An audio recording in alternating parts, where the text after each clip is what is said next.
every revolution or every political movement or any kind of change, and having someone, okay, CIA, which is fucking for you to call me CIA when you know I'm not.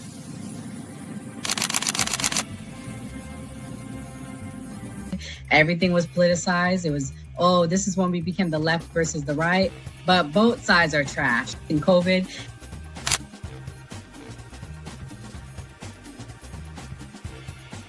his own thing. So it seems to be that money's the issue, that like we're using money and that's how politics is being pushed. Because now we've seen what someone does when they use their own money, and it doesn't seem to be a solution. So I feel like we take money out of politics, we'll have a much better political system.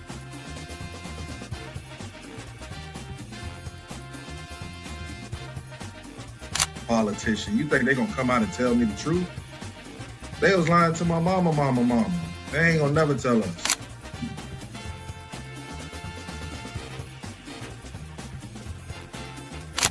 So everybody, we look at certain things just because, oh, this happens in the hood or we see this every day. All the way up. These people were speaking truth. King, we could talk X, we could talk it all. They were speaking truth. What's going on in anyone's mind, but let's take it as a given that Gray's argument is true, that the argument to not have ID is that it would be discriminatory versus certain socioeconomic brackets or something. It's like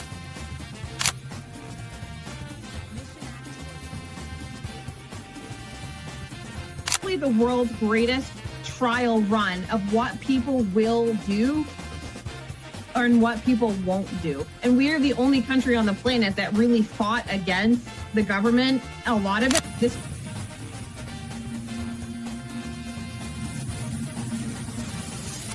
because you focus on 80-20 issues. I'm looking at the Epstein issue as we have 80% of the information we need to prosecute these people that actually did anything, but you're focusing on the 20% trying to take down Donald Trump, which you're never going to get. So I'm going to keep sitting here with a smug-ass face on every single day. I'll explain. Good question. I'll give you the answer. The Republican Party constantly talks about transgenders and transgender surgery to minors.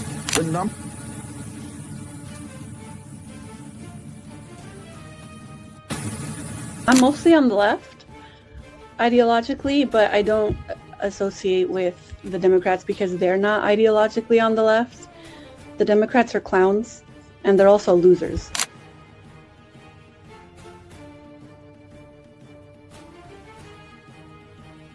About to be any engaging conversation. It's not about to be any discourse about different political ideologies, what works and what doesn't. If that is the outcome, right? For example, I'm not going to go and just put myself in the middle of a KKK rally. Verify me. I'm not a fucking fed. They always do this. I'll say this, right? And they did the same thing to Nick. We've seen the video. They'll call people who are genuine and authentic feds. Because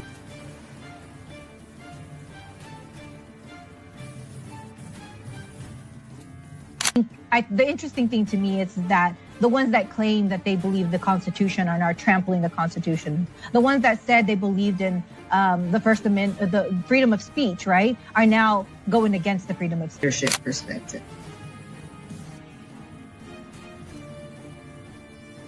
They don't have no plan. They don't ever talk about nothing positive about the Democrat Party. Everything is just anti-Trump. They're not willing to have a conversation. They call us fascists. We willing to have a conversation. Charlie Kirk's willing to have a conversation. Well, I have just finished testifying. I answered every one of their questions as fully as I could, based on what I knew, and what I knew is what I said in my statement this morning. I never met Jeffrey Epstein, never had any connection or communication with him. I knew Ghislaine Maxwell casually as an acquaintance. But whatever they asked me, I did my very best to respond. It was disappointing that they refused to hold a public hearing, so I wouldn't have to be out here characterizing it for you. You could have seen it for yourself. We had asked for that. We think it would have been better for the committee and its efforts to gather whatever information they are seeking. We had a bit of a challenge in the beginning because we had agreed upon rules based on the fact it was going to be a closed hearing at their demand, and one of the members violated that rule, which was very upsetting because it suggested that they might violate other of our agreements. So we had to cease the hearing for a period of time until we could get assurances that no rules would be broken going forward, and we returned to answer questions repetitively, literally over and over again. I don't know how many times I had to say I did not know Jeffrey Epstein.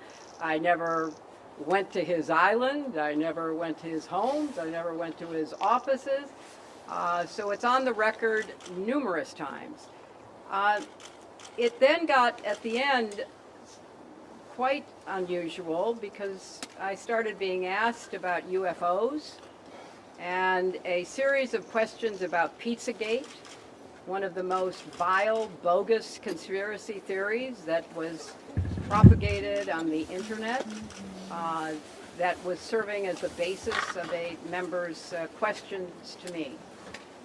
So I can only say that the best exchange that I had came at the very end, when, contrary to every other deposition they have taken, no Republican member asked any questions about Jeffrey Epstein or Ghislaine Maxwell to anyone else they have deposed.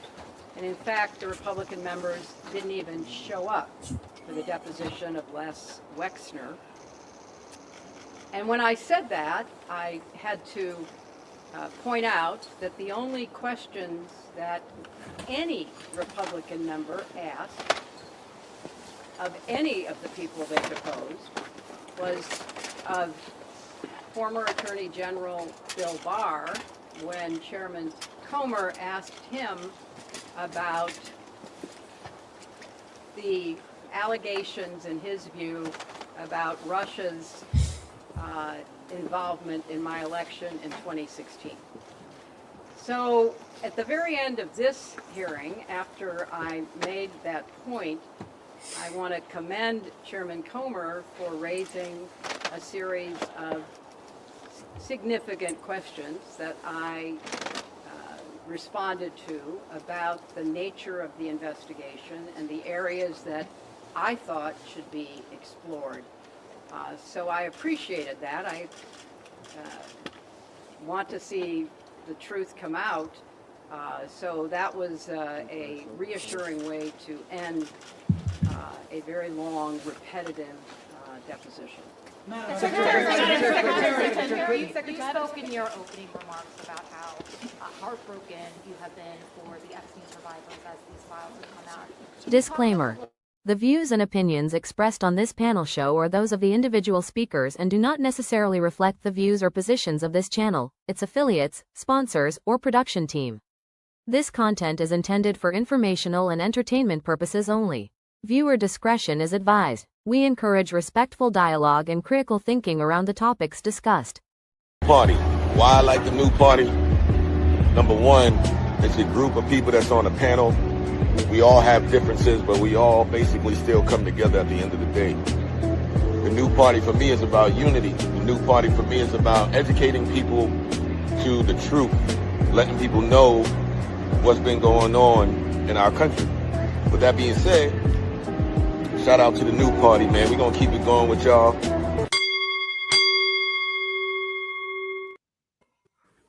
Welcome to the new party. I'm Nora Christine. I'm Gray Mars.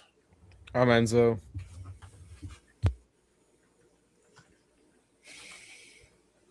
It's Mia. And tonight we have a guest on the new party. Lamb, introduce yourself and let everybody know where they can find you. Hey, yeah. So my name is Lamb Chop. I go by Lamb Chop TV on TikTok. You guys can usually find me on Millie's panel Monday through Friday, 12 to 4 p.m. Covering all the news, and usually on Enzo's in the evening, debating crazy people. And Enzo, and Lamb's specialty is Iran. So Yeah, he will geopolitics. Geopolitics. So he will be with us for the show to give us his insight. But we're going to watch the rest of the intro clip and then get everybody's reactions. In that first clip that you saw, if you've been with us the whole time, that was Hillary Clinton after her deposition in Chippewa, New York. How lovely. She didn't have to go fly to Washington, D.C. like most people do. So let's watch the rest and then we can give some reactions. Okay, wait, here it is. Sorry, my bad. The fact that the former president, your husband, Bill Clinton, is referenced in the Epstein files numerous times, including in some photos featuring women. And how have you been personally preparing for the deposition that is coming tomorrow? Are you 100% confident that there isn't anything that the former president knows about Epstein's crimes? I am, and I think the chronology of the connection that he had with Epstein ended several years before anything about Epstein's criminal activities came to light, and that he was charged and sadly given a sweetheart deal, which, as I said in my statement, had that not happened, perhaps his predatory behavior could have been stopped earlier. But I think it is fair to say that the vast majority of people who had contact with him before his criminal pleas in 2008 were like most people. They did not know what he was doing. And I think that that is exactly what my husband will testify to tomorrow. Madam Secretary, do you believe this was a fair hearing, and do you still want to testify publicly, even though you did this deposition? Well, I'm not going to do it again. They had a chance to do it in public, and I wish they had done it in public. And I think they're making the wrong decision, avoiding doing it in public. I thought it was very repetitive. I thought that they asked literally the same questions over and over again, which didn't seem to me to be very productive. And then, as I said, toward the end, there were other questions that were totally off subject. So if they are going to fulfill their responsibilities to literally investigate the investigations, which is what they originally said was the scope of their work, I think they could have spent the day more productively. Madam Secretary, what was your reaction? Madam Secretary. Can I ask, why was Colleen Maxwell invited to the daughter Chelsea Clinton's wedding in 2010? She'd already been mentioned in a civil lawsuit by Virginia Giuffre before that. Jeffrey Epstein had already been convicted before. She came as the +1, the guest of someone who was invited. Madam Secretary, can you tell us your reaction, please, to the photos of your husband in the hot tub in the swimming pool? What message does it say that President Trump has I don't know when the video will be out. I don't know when the transcript will be out. We've asked that they be out as quickly as possible, and then you can see. Madam Secretary, what was your reaction to this President? So Enzo, what was the point of the people asking her questions and the deposition asking about Pizzagate, the UFO, and things like that? Trying to see what she'll be honest on, which is obviously nothing like usual. It's Hillary Clinton, Satan herself. The whole Pizzagate thing, because I mean, wasn't that like a part of like the emails and everything that got deleted? Isn't that when that all came out? So yeah, of course they're going to question her on that and her affiliation to Pizzagate, which is not a fucking conspiracy in the slightest. That has all been proven true. And the UFOs, that's a little weird though. That's I made a face about that. Like, what does that have to do with Hillary? I personally don't know. I just don't understand how her and Bill were not held in contempt and that they got the entire hearing to go to them. Like, what the fuck is going on here? Like, this is so ass backwards. Like, James Comer, they bent you over. What? Like, no, like that. This annoyed the living hell out of me. I'm happy that they testified, but not how it's going.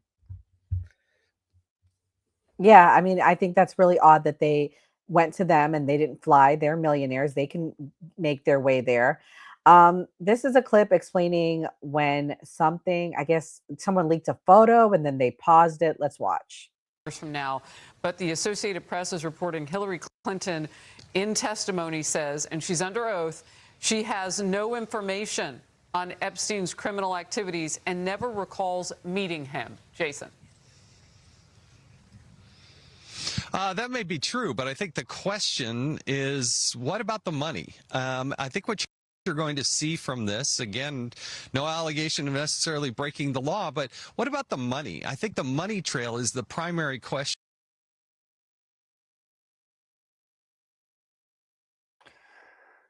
Okay, it didn't say it. Mia, what's your thoughts on the deposition today? Why did they let them, why did it come to them versus them going to DC? I mean, because of the Clintons. Follow the money. The Clinton Foundation controls, we're talking billions of dollars worth of assets, the connections. I mean, these people were made, like, even before they hit Washington. I mean, Hillary Clinton comes from extremely affluent family. I mean, we're talking about connections that have been made over the last 60 years. I think this is all just for show. Nothing is going to come up of this. We know they're guilty. They know they're guilty. They'll never see a courtroom. Sex crimes never get prosecuted because there's always a statute of limitations. And Congress would never pass a nationwide legislation making it so that you could prosecute them outside the legislation because half of them would be in jail. So, I mean, this is all just like this weird pony show. I don't know why we're doing it. It's a waste of taxpayer money. Nothing's ever going to happen. Fair enough. This is what Hillary Clinton had to say when she was asked about, you know, the connection and why they're coming after them. After that, they want to pull us. Why do they want to pull us into this? To divert attention from President Trump. This is not complicated. This is so obvious, and they keep trying to divert. Look at this shiny object. We're going to have the Clintons, even Hillary Clinton, who never met the guy. We're going to have her there. Let's focus on what's really happening here. You have an attorney general and a Justice Department attempting to hide information that should be made public. Lamb, what's your thoughts on all of this? Why do you think that the Trump administration justice system is coming after the Clintons? I mean, I think the Clintons have had this coming for a long time. Unfortunately, I also didn't really have a lot of high hopes due to it being the Clintons of anything productive coming out of this deposition. I think we all assumed that, you know, Hillary was going to plead the fifth her way out of this entire thing. I'm assuming Bill's going to do the same thing. I think this is a waste of time. And, like, as much as I would love for something to come out of this, I just don't see anything coming out of this. Gray, you don't believe in conspiracy theories, or you believe in limited ones. What's your thoughts on the Pizzagate, the UFOs? Why were they asking them about that? Do you think that this is a witch hunt against the Democrats?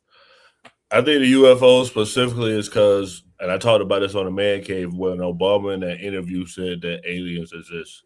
I think that specifically.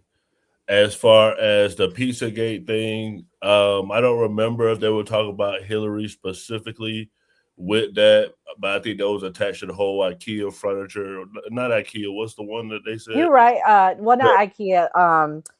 The Talking about Wayfair? furniture. Wayfair. Yeah. So the whole thing with that. So that's probably why they was asking her about that. So those conspiracies are what hold some weight, and that's why they're asking them. Is probably some sort of distraction.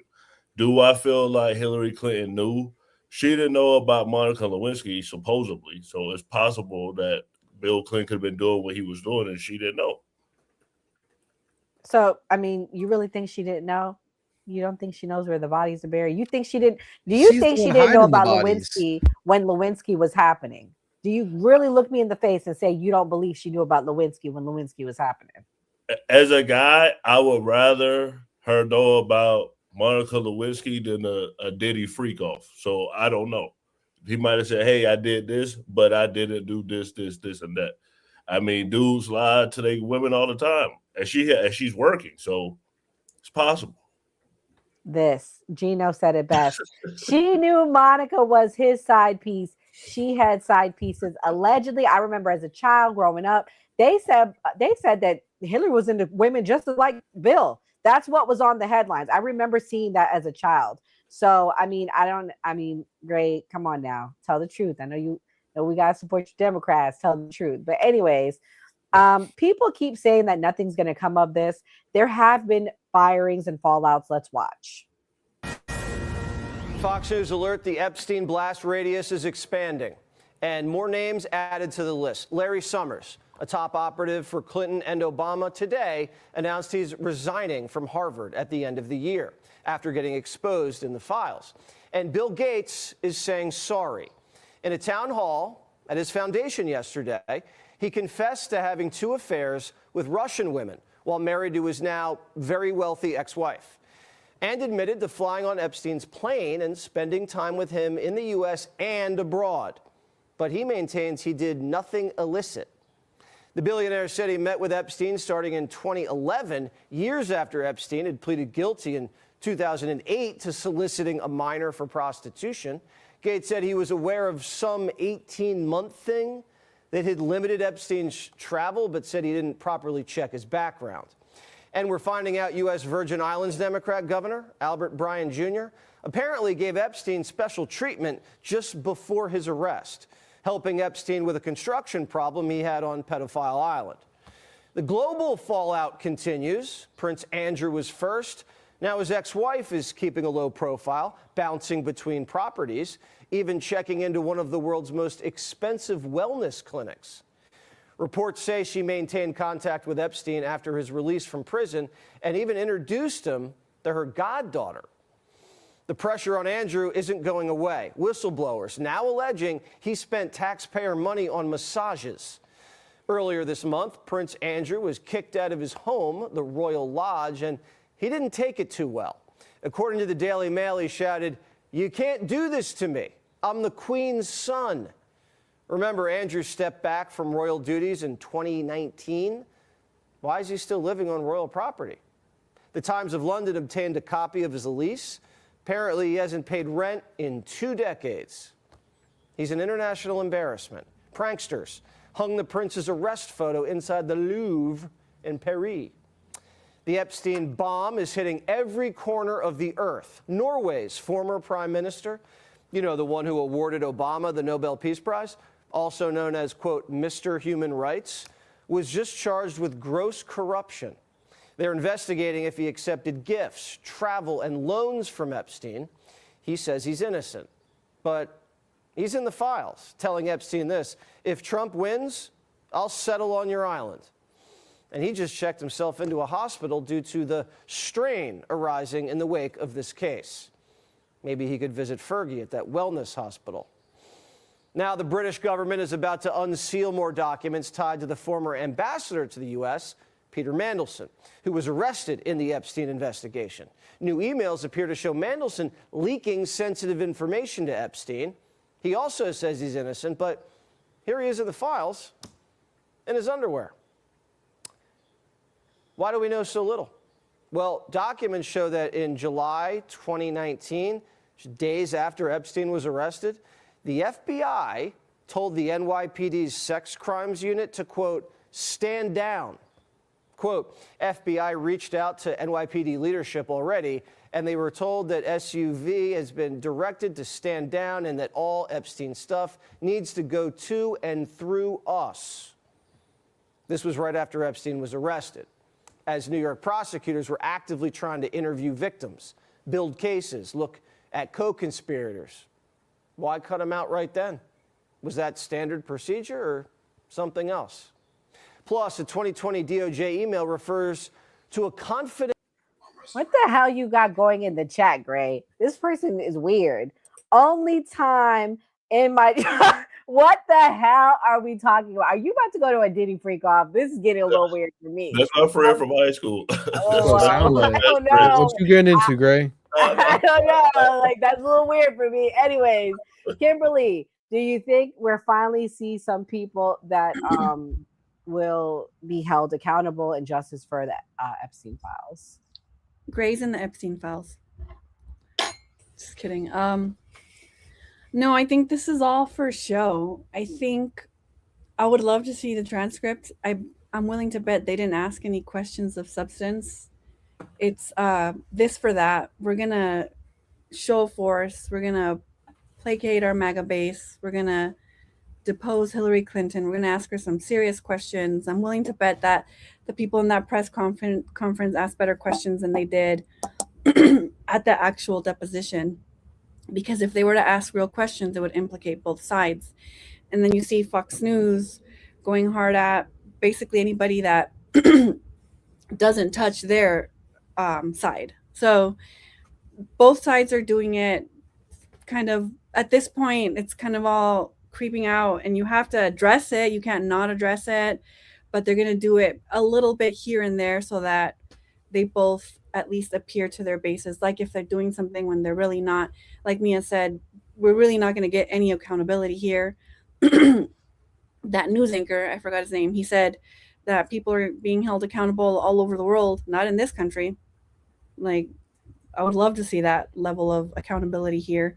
And I would love to see all of the files released. Also, Hillary Clinton, I'm with her. Look at her. She looks so beautiful. She's so believable. She is my president, the best to ever do it. She's definitely not hiding anything. And that's a sham marriage. Their royal bloodline, it was a sham marriage. They were placed together for political benefit. They don't actually love each other. Actually, I think the only person that dislikes Hillary Clinton more than I do is Bill Clinton himself. And they're not going to ask her any like real questions because, like I said, it will implicate all of them, including Donald Trump.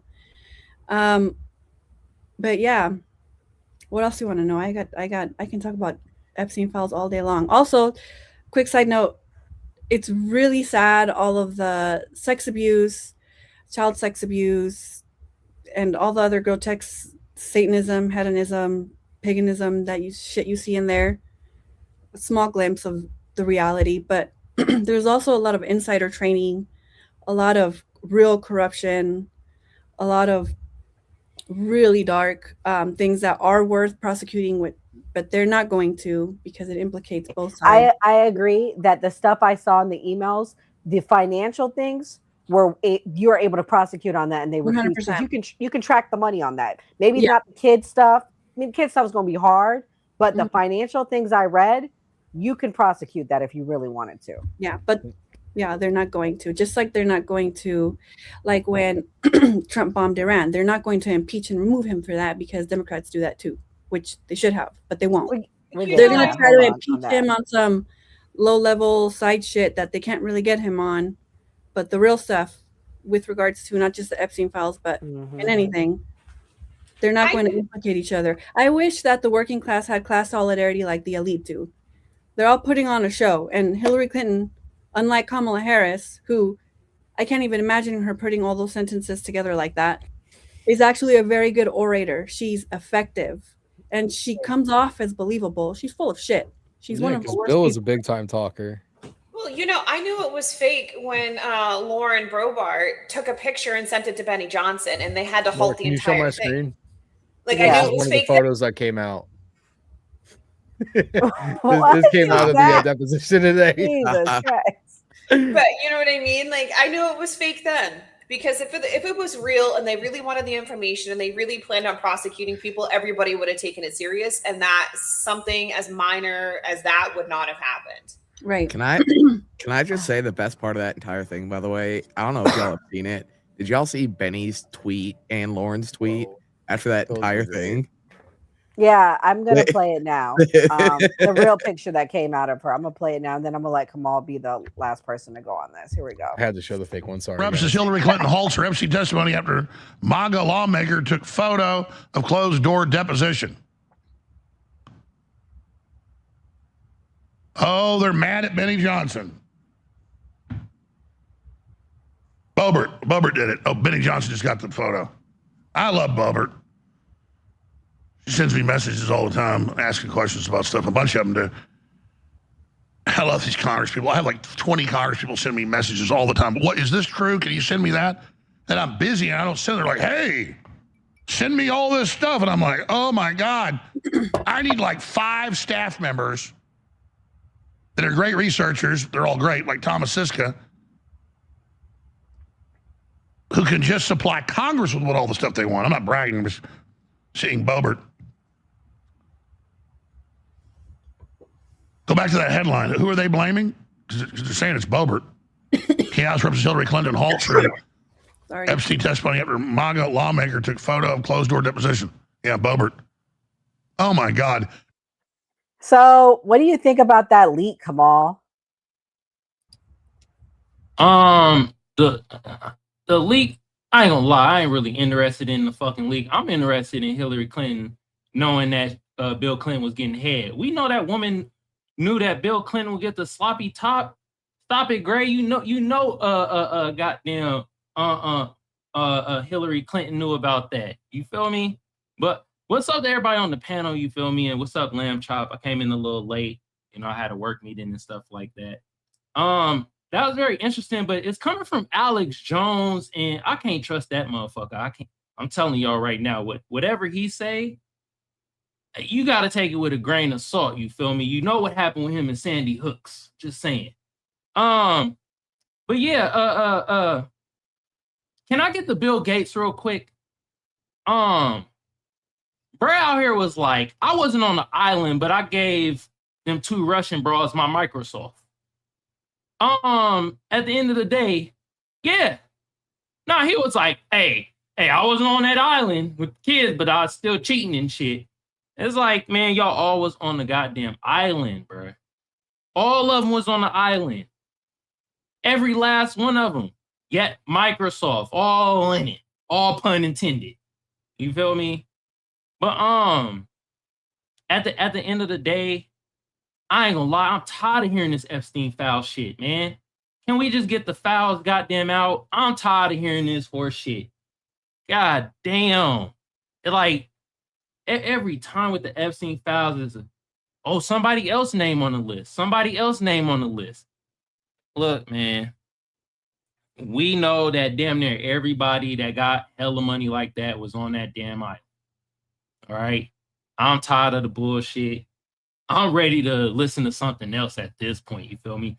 Let's talk about Candace Owens a little bit more and how she you feel me? She came for goddamn Charlie Kirk. You feel me? And we know. I think Charlie Kirk was allegedly clapping them cheeks, man. Because every time she see Erica Kirk, she got that side eye and she be talking a lot of shit. Well, we'll be talking about it next week on the Man Cave Show Wednesday night. So come back for that. But we are going to get into something closely. We're going to talk about Tucker Carlson, okay? Tucker Carlson claims Israel sees Trump era as last chance for U.S.-Iran war. Before we get into it, though, I do want to stay on the Clintons for a second. Bill had to put his 2 cents. Let's hear what Bill had to say. Mr. Netanyahu has long wanted to fight Iran because that way he can stay in office forever and ever. I mean, he's been there most of the last 20 years. But I think we should be trying to diffuse it. And I hope President Trump will do that. I hope anybody there will do that. We've got to stop. We got to convince our friends in the Middle East that we'll stand with them and try to protect them.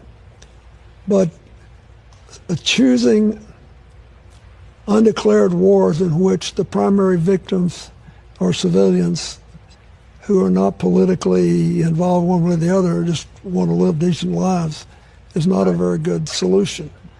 Do I think that we have to try to stop Iran from having a nuclear weapon? I do. I tried at that, and we had some success.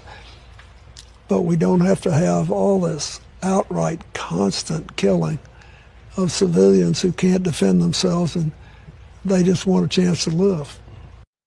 Man, where Monica Lewinsky at? Give him some head or something. Get some life in Bill Clinton. This nigga look almost dead. She gave a really good TED talk like 12 years ago. It's called The Price of Shame. I highly recommend it.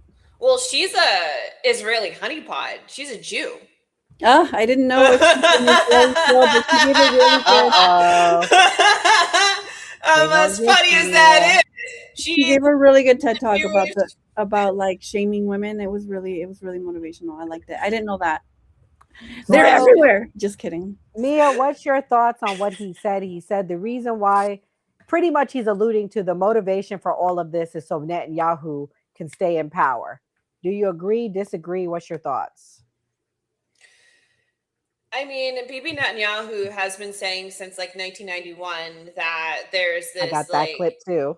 You know, of like since 1991, there's this like massive like third world that's gonna happen, and blah blah blah blah blah, and I'm a godly person, blah blah blah, and I deserve to be here, blah blah blah blah blah, and everybody's gonna get nuclear weapons and kill me, blah blah. Dude, I've been fucking hearing it for like 40 years. Okay, at this point in time, I want it to happen. I'm so sick and tired of hearing it. I want it to fucking happen at this point in time. Because the man has done nothing but come to the United States every 5 years and say the same thing over and over and over again. It's like the boy that cried wolf. I've never seen anything like it. He's been saying the same thing since 1991, and it still has not manifested yet. I don't know if he's not praying hard enough. I don't know what God he prays to, but I don't know. It's just crazy. I'm tired of hearing the same thing from these decrepit old men. It's the same thing. I got the clip before we go into it because Mia, that is I'll let you react to it, Mia, but pretty much what Mia's saying is that they're saying for the last 40 years that Israel has been predicting that Iran is a week away, days away. Let's watch. Stopped. Iran could produce a nuclear weapon in a very short time. It could be a year. They have the wherewithal, the stored up, preserved knowledge to make a bomb very quickly if they wanted to. Iran is so dangerous. Weeks away from having the fissile material for an entire arsenal of nuclear bombs. They're very close. They're 6 months away from being about 90% of having the enriched uranium for an atom bomb. Iran is gearing up to produce 25 bombs, atomic bombs a year, 250 bombs in a decade. Iran will be capable of producing alone, without importing anything, nuclear bombs within 3 to 5 years. Once Saddam has nuclear weapons, the terror network will have nuclear weapons. Next thing you'll see is a nuclear bomb in the World Trade Center. If you take out Saddam's regime, I guarantee you that it will have enormous positive reverberations on the region. You know what's crazy is nobody ever thought. So the day that the Muslims get access to a nuclear weapon is literally because they're going to be the prime minister of Britain before anything else. And people don't want to talk about that. It's a simple fact that Muslims have invaded Europe. And if they get access to a nuclear weapon, it's legitimately going to be because they are getting it from Europeans at this point in time through immigration. I mean, he's been saying it since 1995. And I mean, at this point in time, the odds of a Muslim getting access to a nuclear weapon because they were lawfully elected in Britain is extremely high. Kimberly, I see you shaking your head. What's your thoughts? I think that when countries look at how the United States operates with geopolitics, they ask themselves the same question that North Korea asked themselves, and they say the only way that the US won't fuck with us if we do have a nuclear weapon. So, I mean, we're kind of forcing that reality, not just with Iran, but other countries. And we're friends with big bad guys all over the world. And Israel has nuclear weapons. So also, we shouldn't talk about Muslim people like that because, you know, they're our brothers and sisters in Christ. Oh, well, according to these people, they're not. Those motherfuckers would stone me in a heartbeat. I'm sorry. No offense to them, but they would stone me in a heartbeat, which is fine. If that's their prerogative. That's total bullshit. That's total bullshit. I think there's extreme factions. The extremists, right? The extremists. Sorry, Kimberly, go ahead. There's extreme factions of every religion, including in Judaism, the Zionist Christians, the extreme Islam people, like Muslim people. But I mean, that's in every religion or every organization, really. Yeah. Don't get me started on the Vatican. I mean, Anyways, I'm going to play this next clip. And this is what they're saying about the buildup in the Middle East right now. Shannon, good morning. Protests erupted this weekend at Iranian universities for the first time since the regime crackdown earlier this year. Students chanted "Long live the King" and freedom as they marched through their campuses. Saturday marked their return to a new semester and renewed demonstrations against the government. In the capital of Tehran, Iran's president did not address the protests directly, but spoke broadly about the ongoing international pressure against Iran. We will not bow down in the face of any of these difficulties. World powers are lining up with cowardice to force us to bow our heads. Just as you did not bow in the face of difficulties, we will not bow down in the face of these problems. Iranian officials told Reuters that indirect talks between the U.S. and Iran are set to resume in early March, but that views differ over the scope and mechanism for sanctions relief. The comments come amid an ongoing military buildup in the Middle East that continues at this hour. Overnight, more C-17 transport planes traveled across the Atlantic Ocean, and reports indicate at a single Jordanian airbase there are now 60 attacked aircraft and 68 cargo planes. With the region on the brink of war, a UN spokesperson is calling for diplomatic efforts to prevail. And I can tell you and reiterate yet again that we are very concerned about the heightened rhetoric we're seeing around the region, by the heightened military activities, war games, or just military, increased military naval presence and in the region.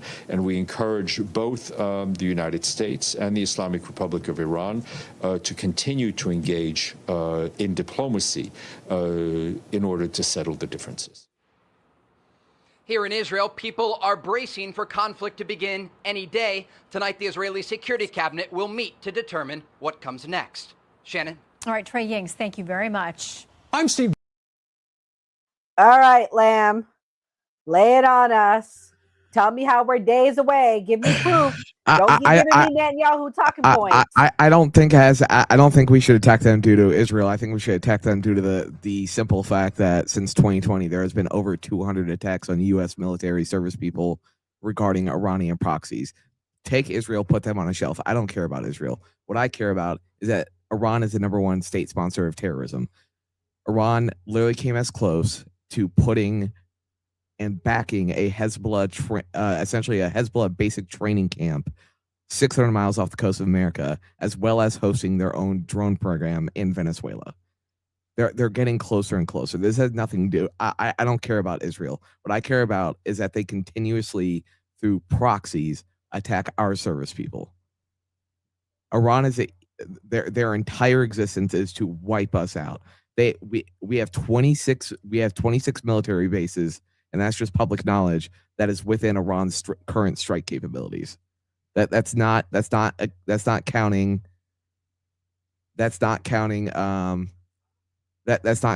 like what we don't know. That's not counting CIA stuff. That's counting straight military bases. Okay. Listen, if it was up to me, I would want, if we can get 100% confirmation from our intelligence assets that we can grab the Ayatollah, I would want to black bag the Ayatollah. But what also you want to do like what happened in Venezuela versus I want to grab the Ayatollah. But if we can, I don't even think we really need to step foot onto Iranian soil to collapse that regime. We have enough air power, and it just came out today. Where did I put it? It just came out today that we have our brand new Lucas kamikaze drones available for use. We technically don't even need to send a life out there. But the other thing is again, we have so many military assets within their strike capabilities that any retaliation, we're going to have to be ready. And that's what this is.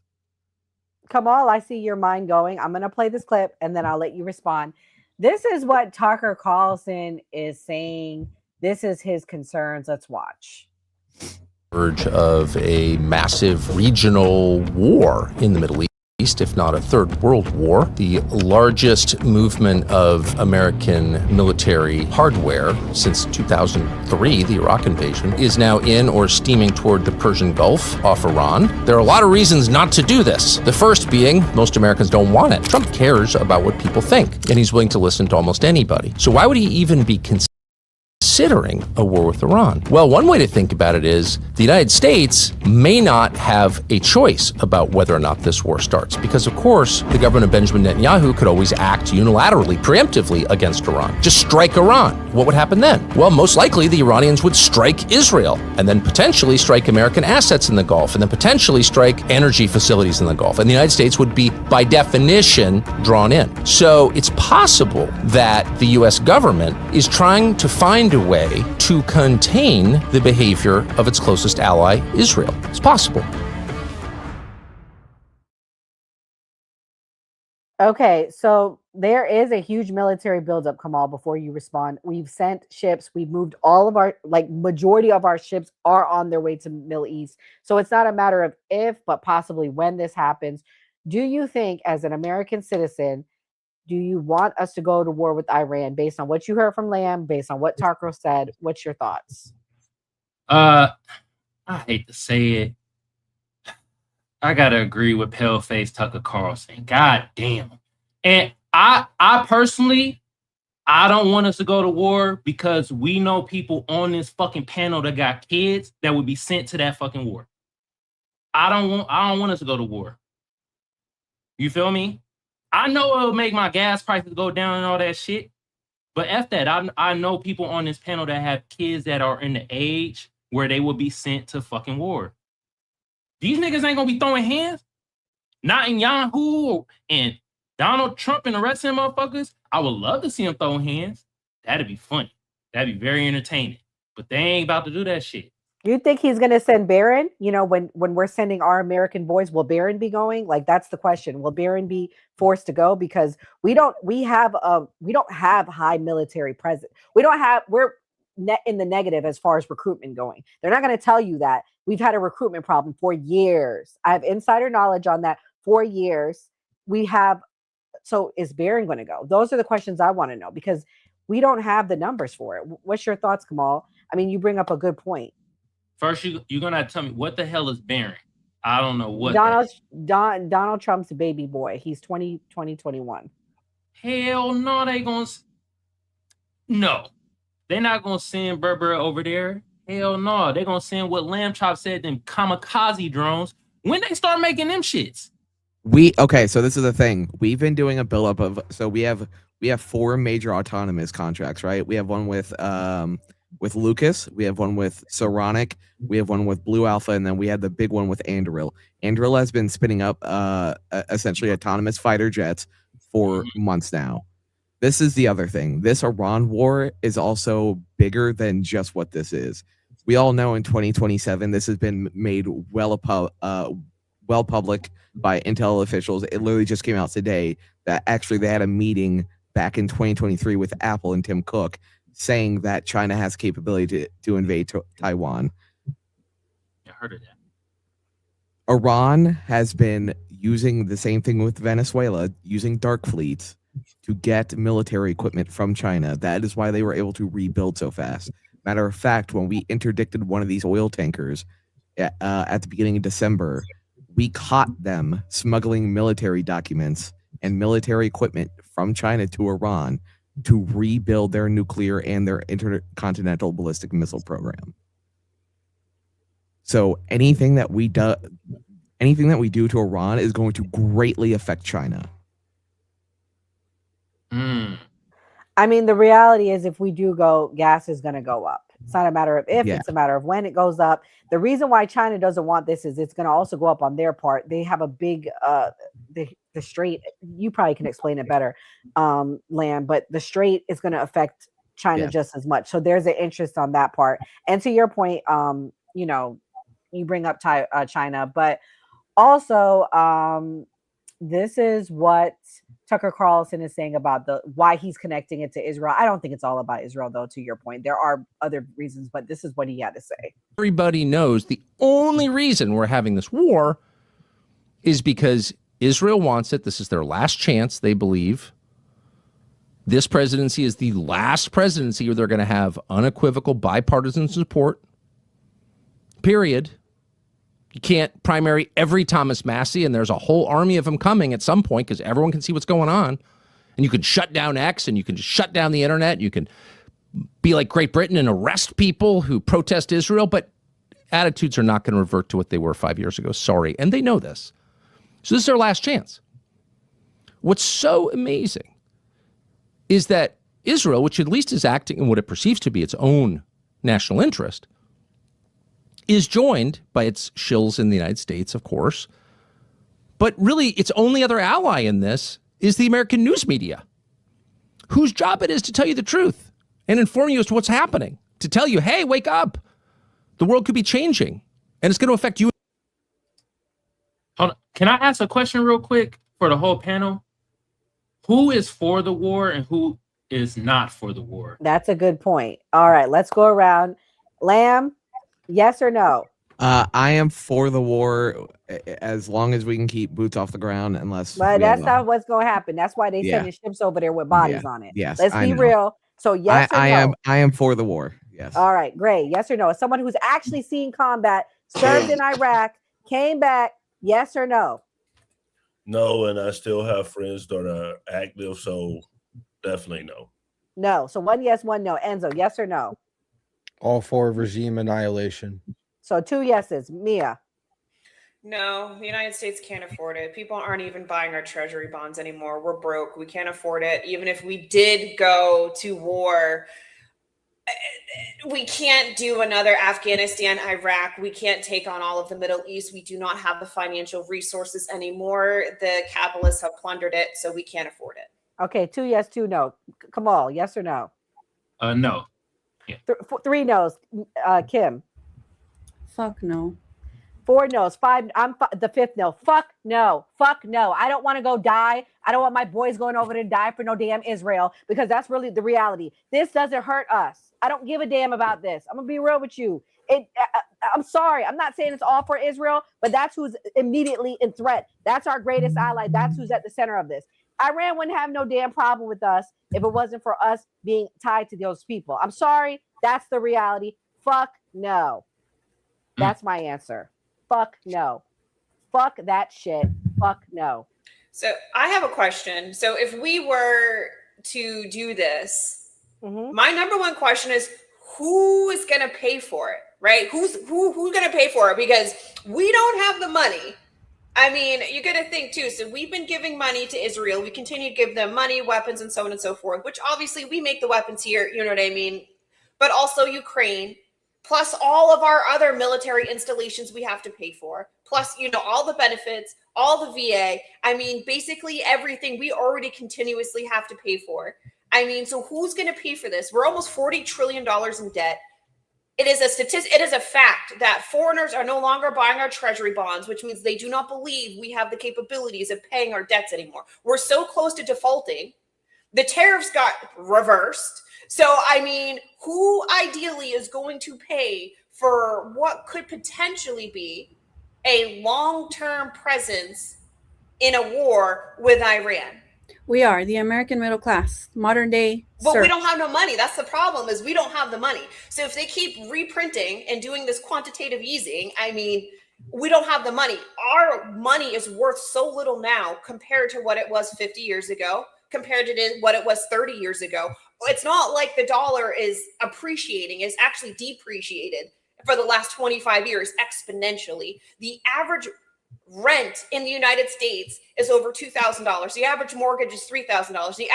The average home cost is in between $400,000 and $500,000, and the average wage in the United States is $63,000, which tells us that nobody can afford to eat, nobody can afford a home, nobody can afford anything.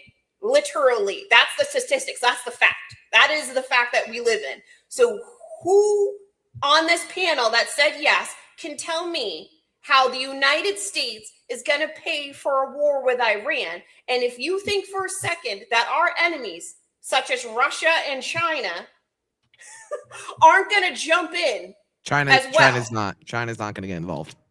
You'd be surprised. Sometimes China- the enemy of my enemy is my friend. China, And if I'm going to see tell it- you why China's not going to get involved, because China's entire Super Bowl, China's end game, their entire reason for their existence for the last 15 years is to invade and take over Taiwan, which that line has been set at 2027. We're going to war in this administration, whether people like it or not, whether it's with Iran or it's with China. I hate to be the bearer of bad news. We're going to war. We're going to war regardless. We unfortunately, I do believe we are inching towards that, but Iran ain't who we should be messing with, man. I'm telling you, this ain't what you want. This ain't Venezuela. This ain't Mexico. This ain't Cuba. This ain't what I want. This ain't what my son, who's 3 years old, who, if we go to war, I believe in 15 years it'll still be going on. That's not what I want. We shouldn't just not go to war with Iran. We should not go to war with anybody. The biggest sponsor of terrorism on the face of this earth is the United States government. Well, let's get into that, because this is another thing Tucker Carlson speaks to. This is his interview with Mike Huckabee this week. This is what they talked about. Millions of Epstein files still classified. That's not the one I want to play. I don't care about the Epstein files. Sorry, 1 second. Well, I do care, but that's not what I wanted to play. Millions. Whoops. Here we go. Million. Sorry. Hold on. Build to Genesis. Genesis 15 says it's Abram. It's pre-Abraham. It's Abram. Receives from God the news that his descendants will inherit the land, and you tell me as the theologian if I'm getting this wrong, but from the Euphrates to the Nile. I think that's right. And that would include like basically the entire Middle East. That would be the Levant, so that would be Israel, Jordan, Syria, Lebanon. It would also be big parts of Saudi Arabia and Iraq. It would be, I mean, I'm not sure it would go that far. I mean, it would be a big piece of land, but here's the point. It would be a lot of places that are now countries. But this particular area that we're talking about now, Israel, is a land that God gave through Abraham to a people that he chose. It was a people, a place, and a purpose. We can look at it that way. Christian Zionism, I want to go back because that's where we started. I'm not going to let you off on this because you have said it 3 times that God gave this land to this people. And so it is entirely fair for me with respect to ask, what land are you talking about? Because I just read Genesis 15, as I have many times. And that land, I think it says, from the Nile to the Euphrates, which is, once again, basically the entire Middle East. So God gave that land to his people, the Jews, or he didn't. You're saying he did. What does that mean? Does Israel have the right to that land? Because you're appealing to Genesis. You're saying that's the original deed. It would be fine if they took it all. Okay, Enzo, some people say the reason why we're doing this is support Israel and their greater Israel and their greater Israel project. Do you agree or disagree with that, and why? 100% I disagree. I'm going to go back to what I was saying before Operation Midnight Hammer took place. This is a rogue nation that has capabilities of building a nuclear having nuclear capabilities.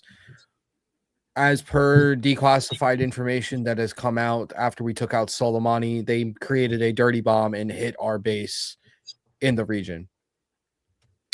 This is what I was saying before. I said that this is a rogue nation, and you're going to have terrorists get hands on nuclear material and create dirty bombs, and that's exactly what the IRGC did. I agree with every single president dating back to Clinton that Iran should have no nuclear capabilities whatsoever. And as we see with these talks that have failed 3 times now, they're not willing to give up their ICBM program. They're not willing to give up their nuclear ambitions. I'm all for using the might of the military complex that we have in America and bombing them back to the Stone Age and not doing a regime change. I don't agree with a regime change. I agree with a regime annihilation. And I'm pretty sure a lot of people would agree with that, where we just use the might of the military. We have 1/3 of our Navy and 1/3 of our Air Force over there stationed in the Middle East right now. I personally don't think it's going to turn into an all-out warfare on the ground because of the capabilities that we have over there. They're nothing compared to the United States. This is not going to be a 2003 invasion and occupation of Iraq and Afghanistan and going after every single country in the Middle East like we did in the early 2000s. Our technology is far superior than what we had then. If we had the capabilities that we had now, I guarantee that 20-year war probably would have went differently. But then again, I'm still going to blame the Democrats for continuing that 20-year war when the war was basically over with Bush and they were doing a drawdown, and then you had Obama come in and put 12,000 more troops within his first year. That's why we had a 20-year war. Do we share our technology with Israel? No. So you think our technology is better than Israel? Because I'm getting to a point. The reason why I say that is Israel supposedly has all this advanced technology and they flatten Gaza. Gaza is stone and rubble. So is that what you want Iran to look like? It's okay if you do. I'm just trying to I'm trying to picture what I want the you're saying regime. about I want the annihilation looks regime like. gone. I want the regime. The people, no, because the people, as you see, 30,000 of them have been slaughtered by their own regime. 30,000 of them nobody's talking about. 30,000 people that were literally just killed because they want that regime out.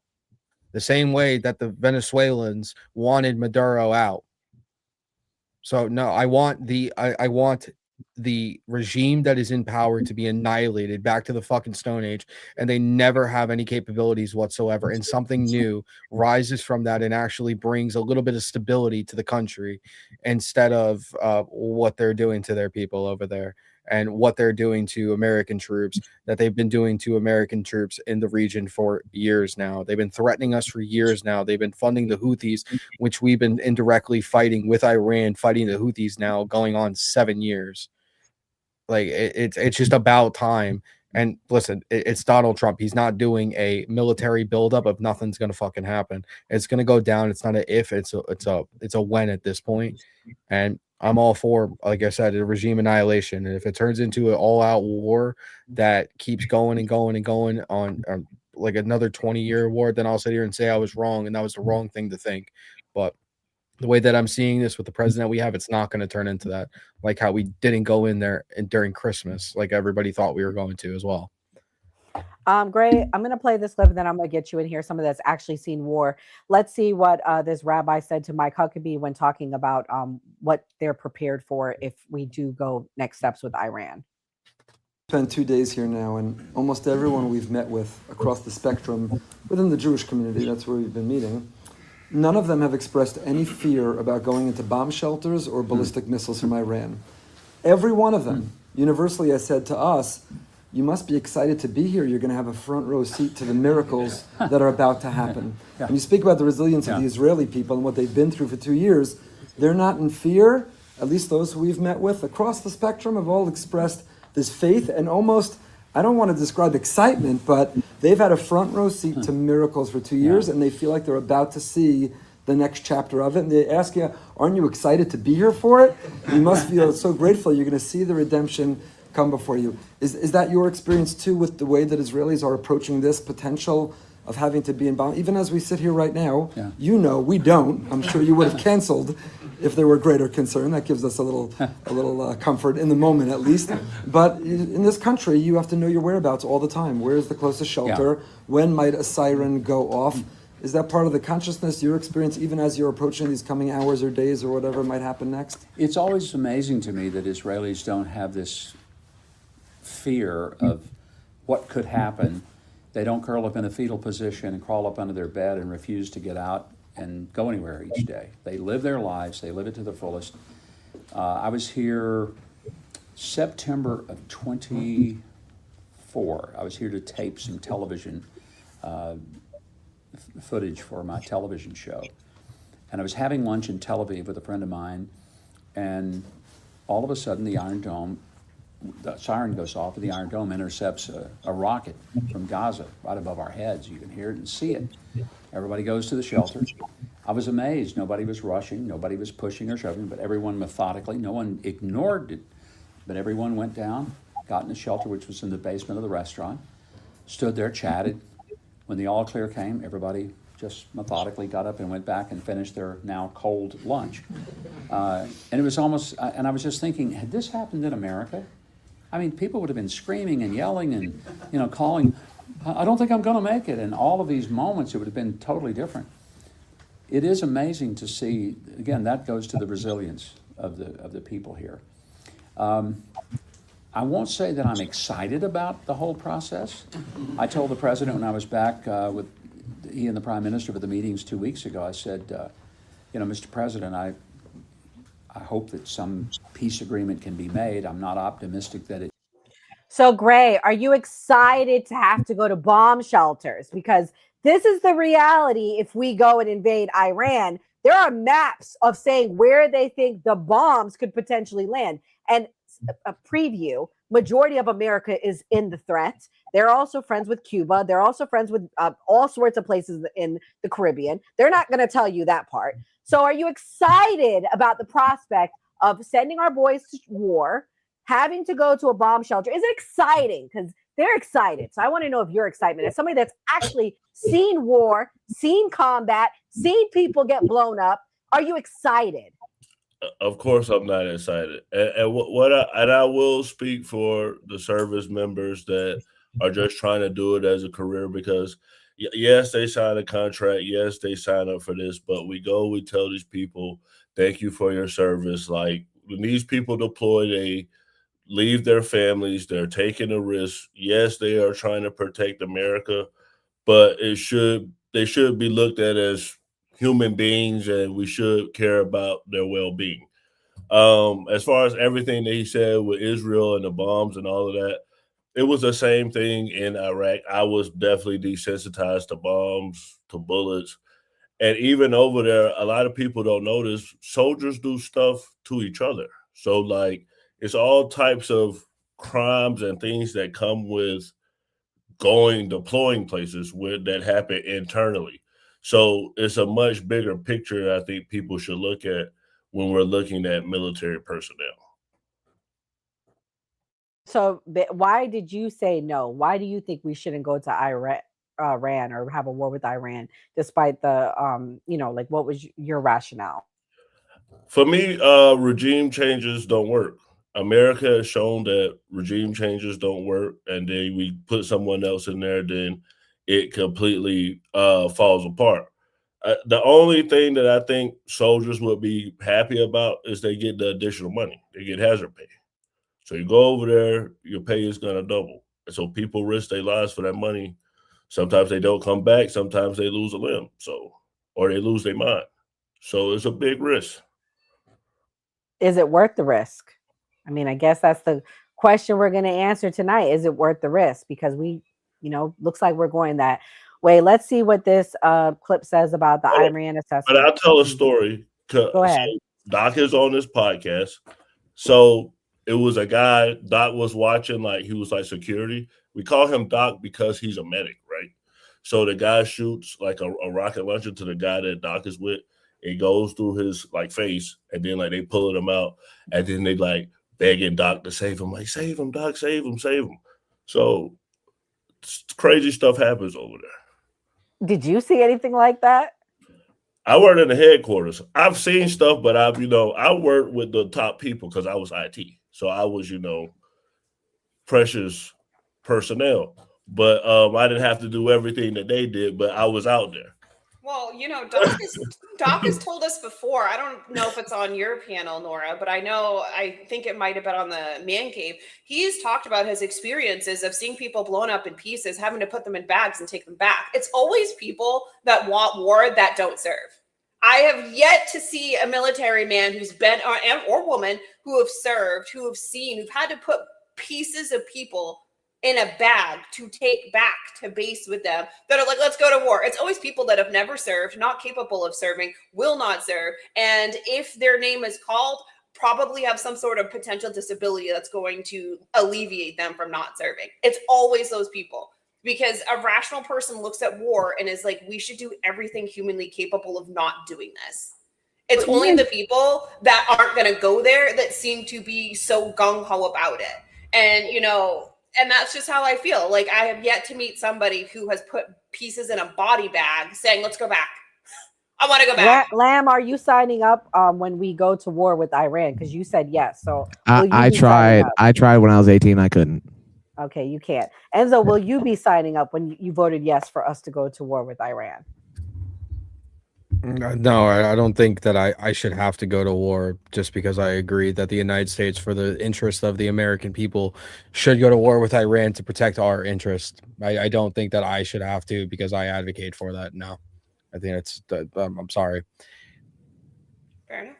Okay, so he And said no. An extension of that to even veterans like Tulsi Gabbard, who are like against boots on the ground, but they'll argue for like drone warfare. We're still killing other innocent people. And you know During the Obama drone warfare, I think it was 90%. That's disgusting. 90% unintended targets and 10% people murdered without trial. So yeah, because Obama was just literally just killing everybody and anybody. I mean, I'm about the American citizens that Obama killed. I'm I care about those more. I'm going to say respectfully, I don't think anybody in the IRGC is innocent. If you've watched those videos, nobody in the IRGC is innocent. If you've watched videos of the people of the IRGC going into the hospitals and finding any survivors and then unaliving them, I don't think anybody in that entire regime is innocent. Are you including children too? Because they say the same thing about the people living in Gaza. And thousands of children have been unalived by the technology that Israel has. Children are absolutely innocent. And I think what happened in Gaza is absolute catastrophe. But what I'm saying is the military age individuals that are doing what they just did in Tehran and going and unaliving people in the hospital, or hopping in the back of pickup trucks and hopping on mounted LMGs and unaliving people on the streets, those people are not innocent. Okay. I get it. So you're for taking them out. All right, let's this clip is talking about Trump and this general, what he had to say. Trump is trying to figure out his next steps with Iran, but a new report suggests some members of his own team are worried about sparking a full-out war in the region. Stephanie Bennett joins us live now from London with the latest. Stephanie. Good morning. Yeah, President Donald Trump's top general is highlighting the potential risks with striking Iran. Now, Joint Chiefs Chairman General Dan Kane has warned it could lead to the possibility of a prolonged conflict in the region. It comes after the president said last week that if no deal is reached over Iran's nuclear program within the next 10 days, he could take military action. Now, according to that Axios report, they wrote, quote, while Kane was all in on the Venezuela operation, he has been more cautious in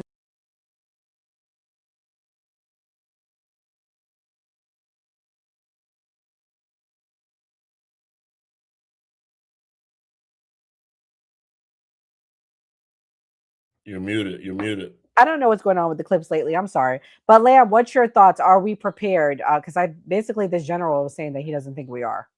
I mean, listen, I personally don't think that we are good. I don't think this is going to be like a multi-year thing. I think at most this is going to be like a 3 to 4 month thing. I think the only reason that we have as many assets over there as we do is due to what happened after the Soleimani thing, and even in the last few years, right? Because after we did Soleimani, they attacked, I believe it was Al Adid, where there was over 100 traumatic brain injuries. I think it is a security chip for those 26 military assets in that region. I think feasibly we could probably get this done with one strike group, but I think the extra 2 are just to say, fuck around and find out if you want to retaliate. Yeah, well, this is what JD Vance said. The reason why he says this about nukes. Let's watch. Very simple. I think most Americans understand that you can't let the craziest and worst regime in the world have nuclear weapons. That's what the president is accomplishing. That's what the president has set as our goal. He's going to try to accomplish it diplomatically. But as we all know, Bill, the president has a number of other tools at his disposal to ensure this doesn't happen. He's shown a willingness to use them. And I hope the Iranians take it seriously in their negotiations tomorrow, because that's certainly what the president prefers. Kamal, you've been really quiet. Do you think it's about nukes? After everything you've heard, they're attacking our bases. What's your thoughts? Have you changed your position based on everything you've heard? No, I haven't changed my position, but we might need to call Dr. Evil, because didn't that nigga know where the nukes were and shit? God damn, people been talking about the nukes for years. Like everybody's they about to create some nukes. They gonna create some nukes. Who done created the fucking nukes? We got social media now. Somebody most definitely would spill the beans at this point, right? God damn. I'm just saying. You know what I think we should do? We should get Candace Owens on the case. Uh-oh. She'll figure out who got the nukes, where the nukes are, who did the nukes, how they created them. She'll find the nukes. The creator of the nukes, who slept with, all types of shit. He is I bet you if it was transgender people making these nukes, then all my conservative friends would be like for full denuclearization, like me. Not non-proliferation, but denuclearization. Let me make something clear. I am absolutely for diplomacy, right? I listen. If this works out and Iran comes back on Monday and we sign a deal, I'm for it. Same thing with Venezuela. Venezuela, we gave them 14 peace agreements, and the last time Maduro had enough balls to come back and ask for fucking global amnesty and an extra like $355 million for he and his cabinet. Oh, and by the way, he wanted to retain the entire military power. So I'm all for diplomacy, but unfortunately with some of these people, they refuse to even come to the table. Well, Trump made a promise. I'm going to have Kim go next. Kim's been so patient. Kim, I want you to think, get your notes ready. I love Trump. This is what Trump had to say when he first ran. Okay, I love Iraq, we spent $2 trillion, thousands of lives. We don't even have it. Iran is taking over Iraq with the second largest oil reserves in the world.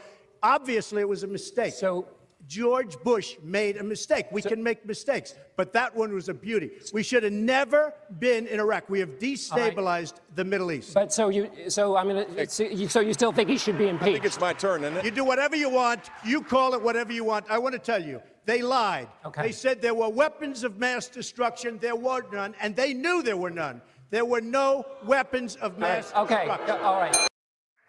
Okay, Trump was fired up, Kimberly. He said we destabilized the Middle East. There were no weapons of mass destruction. Are we about to see a repeat of Iraq 2.0, this time with Donald Trump as the president? Right. And they're doing the same thing with Iran. At first they said they're going to build nuclear weapons and they're going to start building nuclear weapons. And then J.D. Vance, my homie right there, he keeps moving the goalposts. He said now it's about missiles, right? So at least they're trying to lie to us, right? Again, like they did with weapons of mass destruction, and people will eat it up. Whatever they feed you that feeds your narrative, you're going to eat that up. But yeah, war is bad. War is always bad. When it comes to Iran, it's very sad because there was an actual democracy up until 1953 when the United States government with Britain, they couped that government because they had nationalized the oil, and we don't want that. Same thing with Libya, right? Gaddafi wanted an African currency. We don't want that. We want U.S. hegemony. Right makes might. The problem with U.S. hegemony is that it comes at a cost. We kill millions of people all over the world. The United States government is the largest sponsor of terror in the world, not just by force, but also economic sanctions. Because I sent you guys that Lancet study. I'm sure you guys read everything I send you, but last year they did a study that said that from 1970 up until 2024, with economic sanctions alone, just the US and Britain, we've killed over 38 million people. So we do all of this because war is profitable, and my friend is mistaken here. It's not going to be quick.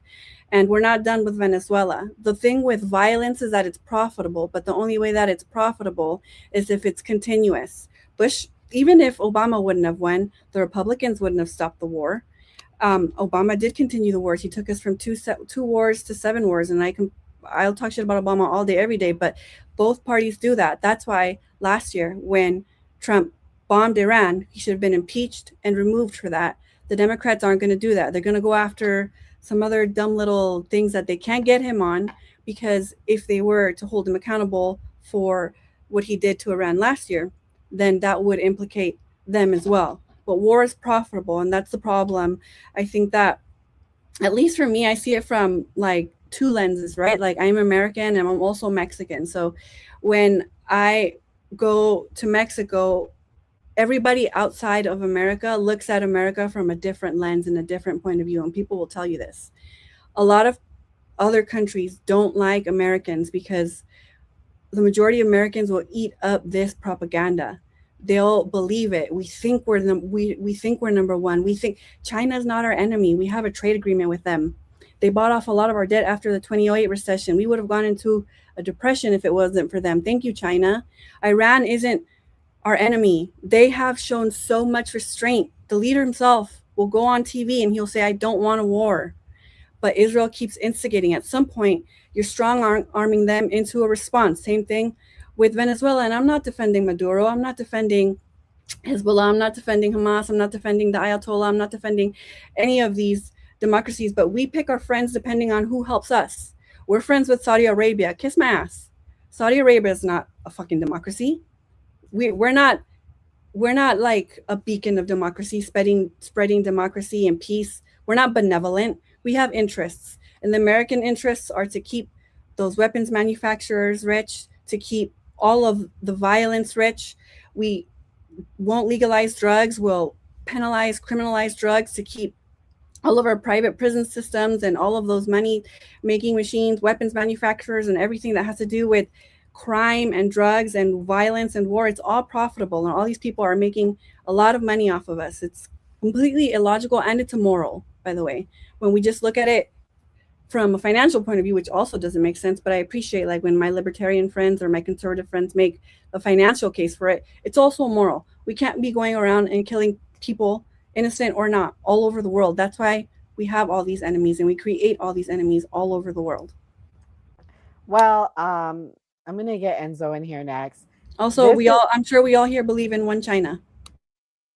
This is what Tucker had to say. Nora, do you have the Chuck Schumer clip by chance? Zionism, whatever that is. So people have been kind of like, they don't want to have that fight, so they've just sort of let this fester. And then there's the other factor, which is physical fear, because Israel is so violent and is constantly bragging about murdering people and blowing up kids with pagers or leveling Gaza. I mean, this is the most violent country in the world by far per capita. So there is a feeling that, like, whoa, if you criticize them too much, they could hurt you. And I get that. I'm not criticizing anyone who's afraid, because there's a reason to be afraid. However, we've gotten to a place where we're potentially going to, like, wreck our economy, and Americans will die because one guy, Benjamin Netanyahu, thinks it's a good idea or good for his political career or whatever. Like, that is truly bonkers. Like, why are we allowing this? It's going to be devastating. Speaking of Vox Media, 6 years ago, they wrote a piece after Soleimani was killed. Yep. That if we go to war with Iran, it will not be a walk in the park. It will be a brutal, bloody war, and it will be their quote, hell on earth. Hell on earth. And that's just there. Every military expert I've talked to says, what? We have no strategy. Does the clip have to do with this, what I just played? Is it about the war? Yeah, it's about the war. All right, this I'm gonna is them play it after real the quick. Gang of Eight meeting. This is serious, and the administration has to make its case to the American people. What did you hear? So I want to point something out. This man goes into a Gang of Eight meeting. He takes every chance that he can get to shit on Donald Trump. He gets out, has the entire press pool to himself 3 hours before the State of the Union, comes out looking white as a ghost and says only that and walks away. You don't think this is a lot more serious than people are letting on? Dude looks like he saw a ghost. That was 3 hours for the State of the Union. That dude takes every opportunity to shit on Donald Trump and to make a joke of the administration every chance he gets in front of the press. And he has the entire press pool and he doesn't say shit. That's all he says. Prime time. Okay, wait. Prime Enzo, time. before you go, Gray, as the Democrat on the panel, are you now convinced because Chuck Schumer is saying we should go? No, I'm not convinced. I don't feel like, I mean, if you look at the Democratic Party, people hate Chuck Schumer being the leader right now. You're like, cool story. That's not going to convince No, even the Democrat. I'm not saying to convince, but what I'm saying is I think this is a lot more serious than people are actually realizing. because Schumer is literally one of the people that no matter what the opportunity is, he will shit on Trump. And again, this was 3 hours for the State of the Union. Had the entire press poll to himself. Could have said whatever he wanted. Could have taken every opportunity, and that's all he said. And he looked like he saw a dead person. We should all speak up against war in unison.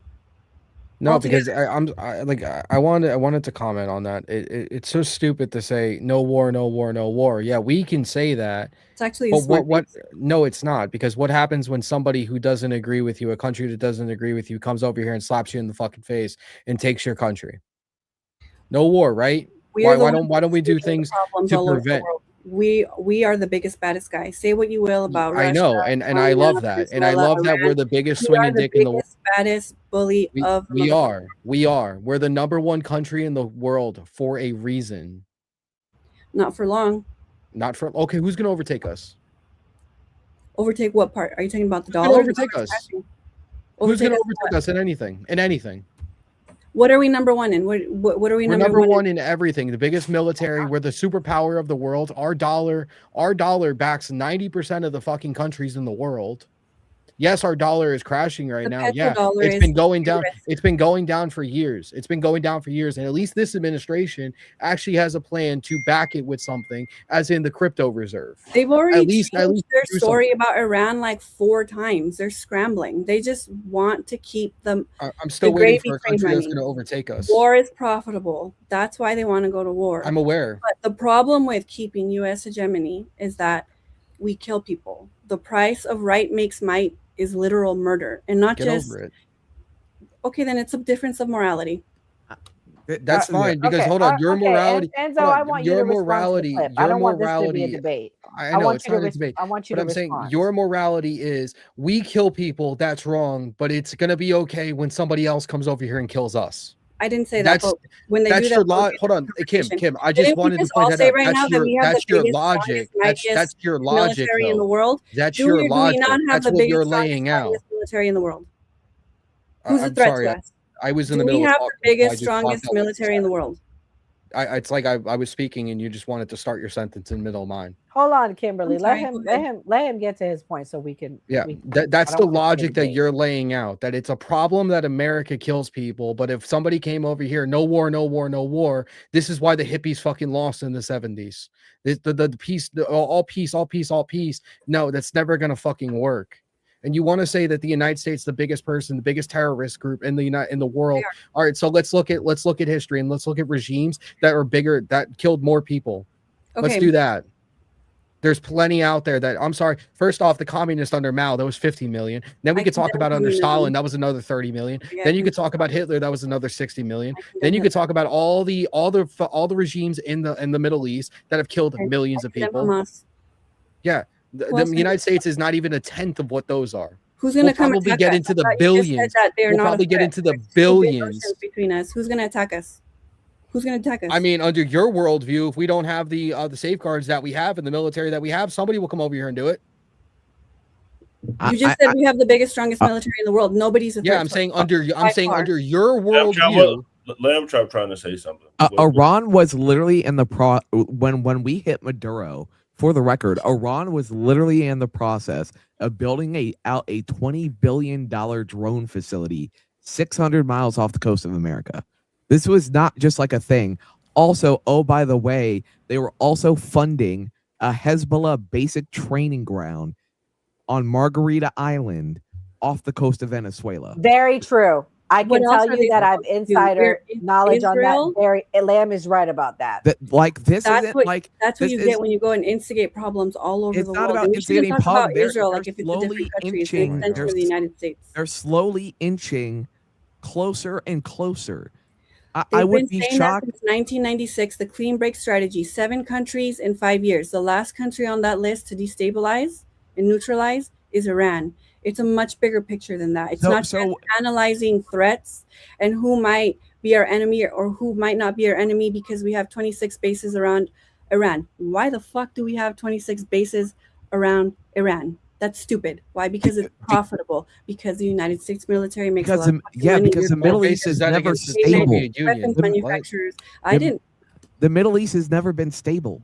I mean, and also for Why? all the anti-Israel people, That's a good start. Why is the Middle East for not all the stable? for all the anti-Israel people, would you rather us, our ally, be I don't know, let's say the UAE, who, oh, by the way, on a regular fucking basis bombs school buses full of children? Okay, I know that. There's not a single Middle Eastern country that has a moral fucking high ground. Okay, They then so why do all we have commit friends over there? Why are we atrocities friends with? because we have to have some kind of ally over there. We have to have some kind of Why? footing Why do we need an ally in the Middle East? because that's where a lot of the terrorism comes from. Why is there terrorism in the Middle East? What came first, the chicken or the egg? Since the evolution of time, there has been problems in the Middle East. There's never been peace in the Middle East ever since civilization has started. It's not because of a big bad America. Yeah, actually, it is because of Big Bang and British Empire as well. You guys are both telling the truth, right? Yeah, let me speak, please. We're Yeah. both this is it's all true. All of it's true.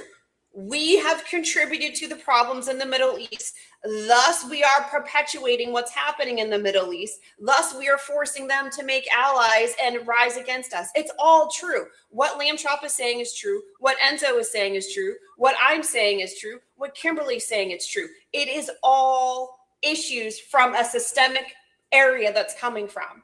I mean, it's not like anybody's lying. Everybody's telling the truth on this panel. We all just view it differently. But at the end of the day, as Enzo has said, they have always had problems in the Middle East. However, there's a difference between having tribal problems that they were having amongst themselves on a tribal basis to us going in there and destabilizing because we decided we wanted to give a plot of land to people that necessarily weren't there to begin with. All right. I mean, it is what it is. We're kind of stuck in this vicious cycle, but everybody on this panel is telling the truth about it. Right. So like it just depends on how you look at it. When we look at if we look at just Iran, it is so sad what happened there because of the coup in 1953, because of the company that is now BP, then British Oil. They didn't want Iran to nationalize that oil. You always have to follow the money. When it comes to any time after World War II, the United States government goes around stealing wealth and resources from all over the world and concentrating it here. Not to us, not to the working class, not to the middle class, to the wealthy. They have havens of money that they have kept that we don't even fucking know of. The richest people in the world are not the richest people in the world that we know of. They don't even fucking announce it. There's people in Saudi Arabia that have much more money that they don't fucking report. There's a lot of people with a lot of money here, and we're just pawns. And I think that we really need to step back, not just when it comes to looking at it from a financial perspective, because it is fucking expensive, but also a moral perspective, because we end up killing Americans. We end up killing other people.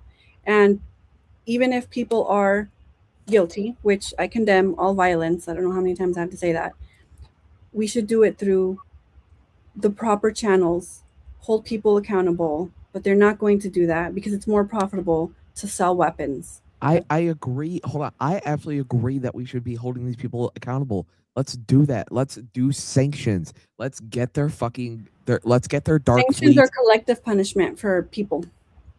They're also deadly. Then let's sanction all their richest people in their country. How about we pull back all of our military bases from all over the world and look at diplomatic resources like China did in Africa? Yeah, but wins that fails. Yeah, exactly. Diplomatic only works. Look at the entire Venezuela situation. Again, we tried 14 times with Venezuela, and they didn't want it. So you know what we did? We went in and we black bagged them. I'm like really, really passionate about Venezuela. We can like put a pin on that one. But with Iran alone, the only reason why we have this regime right now is because of the 1979 revolution, because the monarchy that they installed, the Shah, was horrible.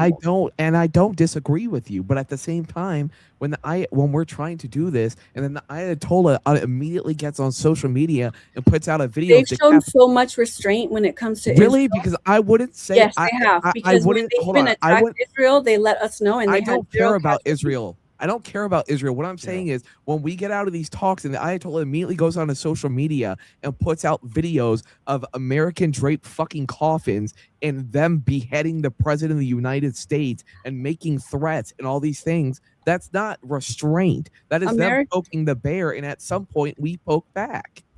Why do we have to take out the regime because of that. That's stupid. Because their entire existence is to remove us. Why do they hate us? They hate us because we're over there terrorizing their fucking I want to cut in real quick, Kim, because what nobody is mentioning is the military-industrial complex, and this is a part of the American economy. So I'm not agreeing with the right-wing people here, but the economy does have to sustain and is based on a lot of military operations. That's why every time with Congress, whether it's Democratic or Republican, you see them give more and more money to the military. So we are living in that economy where we get money from that.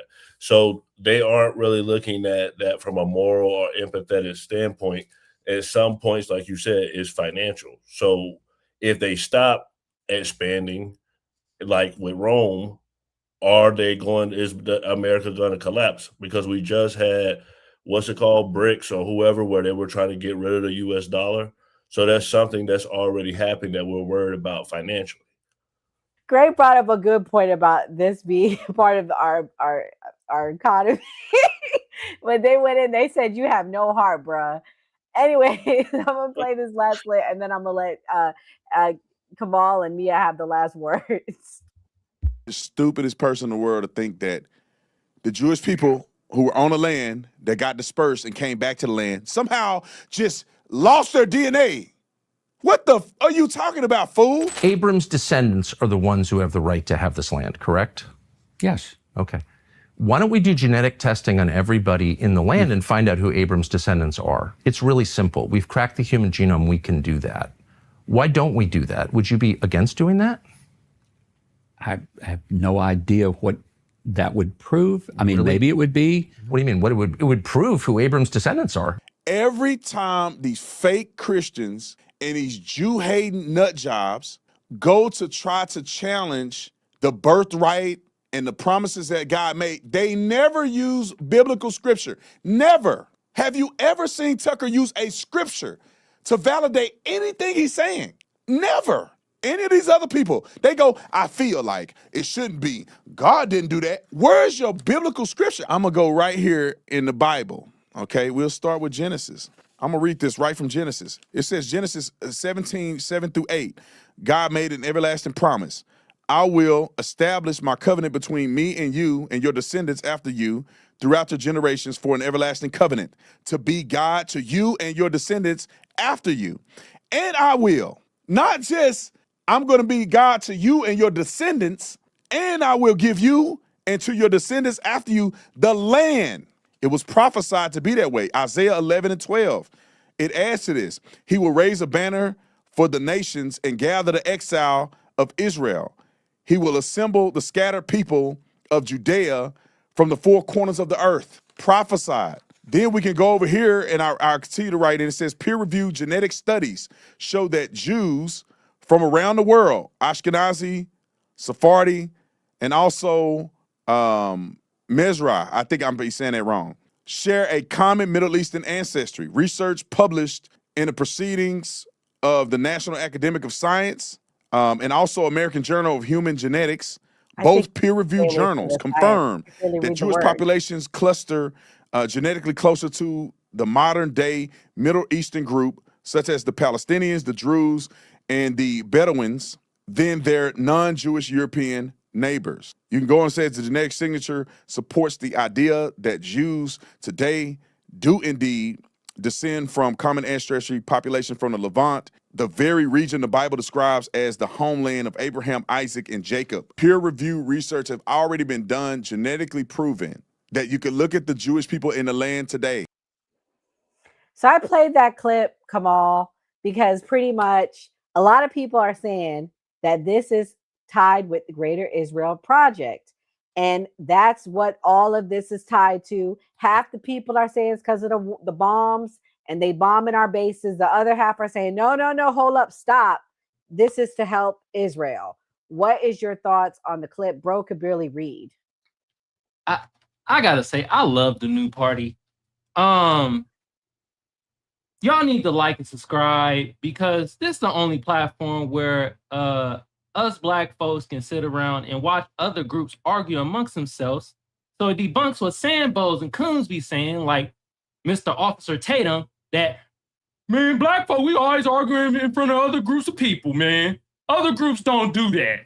Other groups don't be arguing in front of people like that. Well, damn it, we have the new party. I appreciate all y'all on here. Officer Tatum, bro, you most definitely getting that money, man. Them Israel butter biscuits gotta be better than the Democratic butter biscuits. God damn. Shit, bro. He was out here. The Drews, they messing with Mazette Drew. We know he meant Jew, but they like, Mazette, my Jewish Zaddy, man, y'all need to leave him alone. He printed out a Bible verse. God damn, he was serious. Jesus Christ, man. Yeah, man. We know Officer Tatum is grifting. He like in the all-star category of grifting. You feel me? We got a couple other people up there, but we focusing on Officer Tatum, and man, them Israel butter biscuits must be good, man. Y'all think he getting 7K? I think he getting like 10K. He getting more than that. God damn. Whew. That's all I have to say about that. Love all y'all in the new party. Appreciate y'all. Thank you, Kamal. Mia, what's your thoughts on the clip? Are you convinced? Have you changed your position after everything you've learned tonight? Should we go to war with Iran? No, not unless we absolutely have to. I mean, and have to would be kind of like almost like a World War II situation. I feel better about it being more in defense than offense. Just from a fiscal standpoint, the simple fact as well that we are in the lowest birth rate crisis in the United States as well. So if we lose any of age men and women, we're never going to be able to replace them. And that's an ongoing issue in the United States as it stands. So between the financial and the fact that we can't even replace the humans that we have now here without looking at immigrants to replace our numbers, I mean, unless we absolutely have to, we shouldn't be doing it.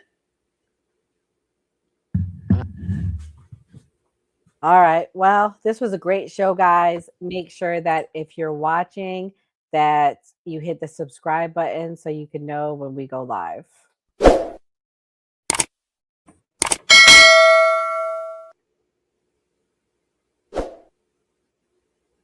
Kimberly, you have fulfilled Kimberly, your you got some plans, man. Girl, I had two kids.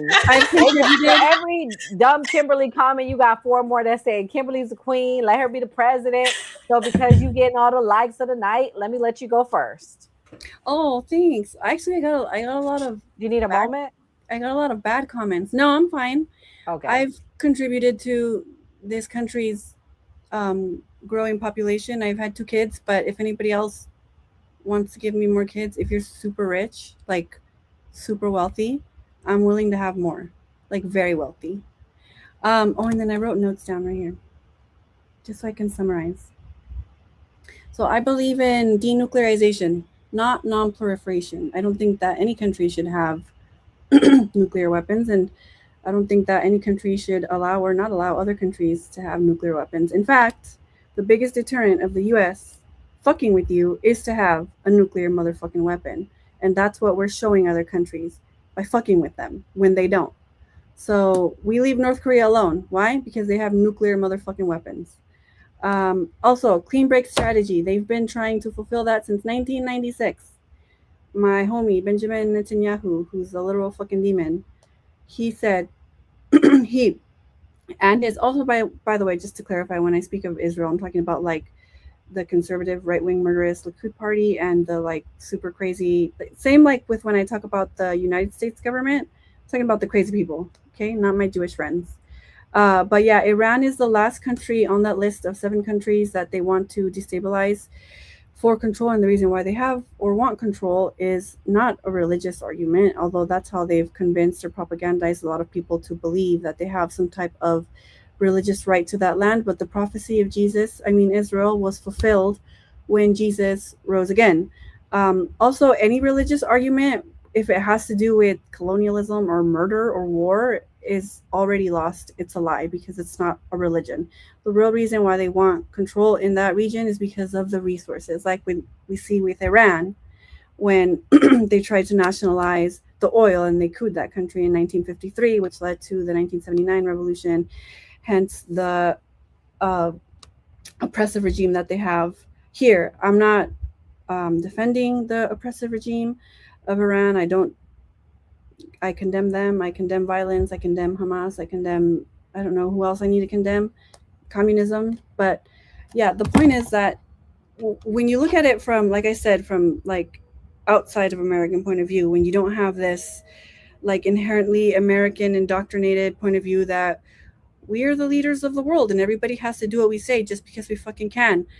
That's not what other people outside of the United States see. They see the biggest sponsor of terrorism, not just through might, but like I said, through economic sanctions, like we see with poor Cuba and Venezuela, et cetera, et cetera.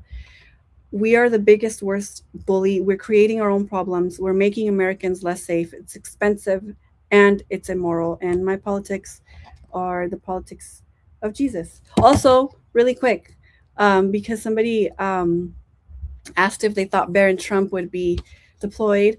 I don't know if you guys like classic country rock, but one of my favorite bands is Creedence. And they wrote a song called Fortunate Son in response to, I forgot what senator's son that was able to draft that, dodge that draft. Also, a fun fact, so did Donald Trump. But listen to that song. It's really good. It's called Fortunate Son by Creedence. Love that song. Thank you, Kim. Lamb, thank you so much for coming as our guest tonight. I greatly, greatly appreciate you. I definitely want to bring you back on. You gave me a good perspective tonight. No, seriously, I did not know that they were bombing our bases. So that is something to consider and think about. So thank you for sharing.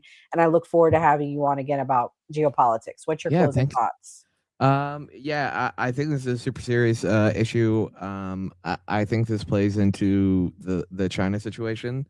I mean, listen, I really hope on Monday that when we come back to the table, a deal is signed. Unfortunately, I don't think Iran is budging on anything. I really don't see us being there more than 4 months. And if it is, I will eat my own words publicly and loudly. But yeah, like I think this is a serious issue, and I think it's a lot more serious than we're actually being told. Two things can be true, my dear. It was great meeting you tonight. Great meeting I hope you to work too. with you again. Thank you. Of course, yes. Mia, what's your closing thoughts? My closing thoughts are, at this point in time, hopefully we can avoid any sort of additional conflict. We financially can't sustain another war. And honestly, we don't even have enough bodies to sustain another war, because eventually it all becomes boots on the ground regardless. Hopefully we can avoid that. If we have to go, then I guess we have to go, but hopefully we can avoid it. I'm more worried about Pete Hegseth getting access to Claude through the Domestic Production Act and utilizing mass surveillance and kill chains against humans. That's more concerning to me, because now we're entering the Terminator era. I'm a little bit more worried about that. Wow. Geez, Mia, you gotta you got it on a sad note. Enzo, what's your closing thought?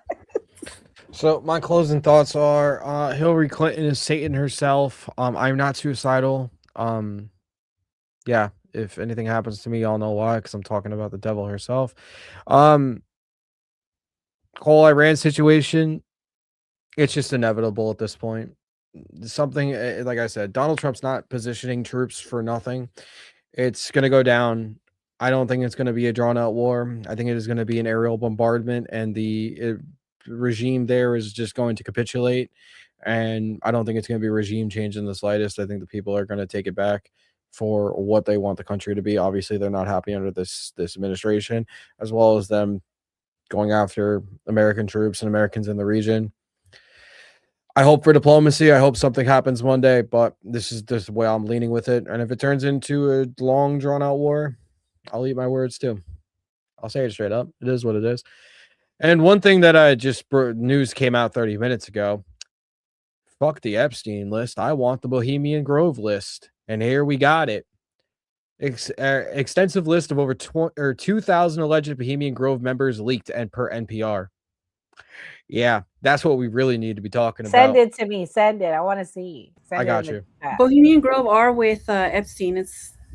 Yeah, I know, but this has always been bigger to me. Is Bohemian Grove? Fuck. There's a Epstein. lot more than Bohemian Grove. Shout out to Alex Jones. Fucking nutcase. Uh-oh. Anyway, I don't even. Only reason I like Alex Jones is for his crash outs. That's it. Anything else? I think he's fucking retarded. Are you going live after this? Yes, I will be live after I take some Advil because I have a splitting headache. Oh no, not a headache. Okay, well go check out Lamb and Enzo's live. Kamal, what's your closing thoughts, dear?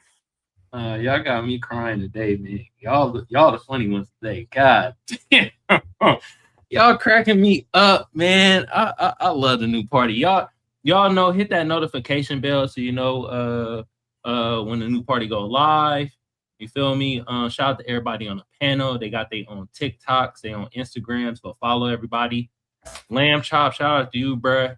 I ain't gonna lie, you was talking Call of Duty ass shit. You were like kamikaze drones, black bagging motherfuckers.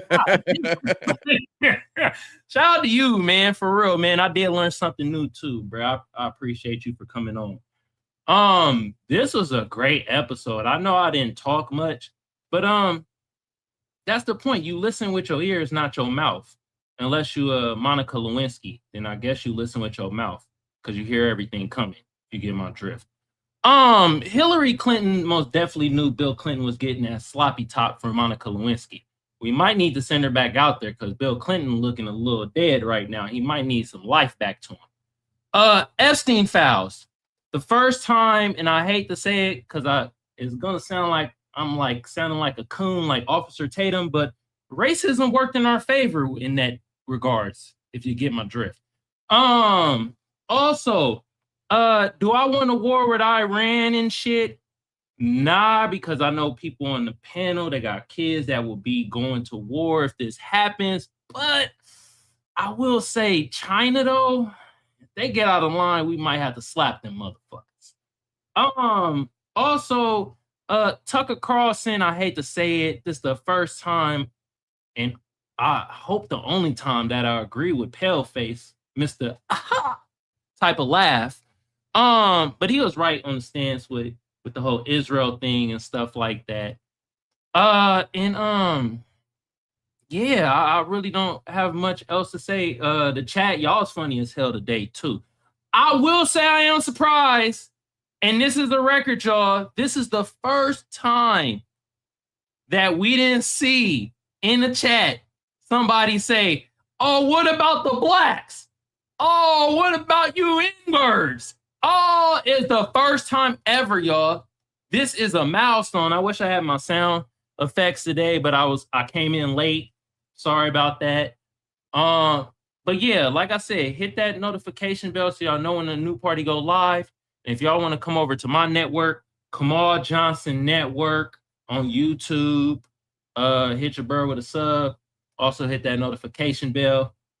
I appreciate y'all. This is what the new party is for. All types of views and shit. Yes. Gray, what's your closing thoughts? So you were right. Breaking news, top Middle East commander briefs Trump, Navy Admiral Brad Cooper, and General Dane Kane. And what they're saying is it's possible that Trump and Republicans may be trying to do this to cover a tough election year. So they may be trying to push this, but they're saying that they're going to work with Israel and it'd be a joint operation, but they're expecting Israel to do the first attack. And then that's the way that they plan on doing it, according to the news that just broke. So it literally just broke. So as you see on the new party, we bring you breaking news and everything else. Like we always say on a new party, always vote. Yeah, always vote. Okay, guys. Well, Lamb Chop coming taught me something, and this is what it's about, guys. It's about having conversation and learning together. Just because you have an opinion at the end of the new party episode, you may change your position. You may have learned something new to take into consideration that you did not know. But my decision remains the same. Tonight, as tensions rise with Iran, we need to take a breath and think clearly about what war would actually mean. Are we comfortable with sending our young men and boys over there? If the answer is yes, okay, but a war with Iran would not be quick. It's not going to be clean, and it would not stay contained, guys. Iran has regional allies and asymmetric capabilities, from missiles to cyber warfare, that could ignite multiple fronts across the Middle East. The Strait of Hormuz carries a major share of the world's oil. Even limited conflict could spike gas prices overnight. We was happy we finally got gas under $3, y'all. I'm telling you, what I've been hearing is going to go double if we go to war with, and the Strait of Hormuz is cut off.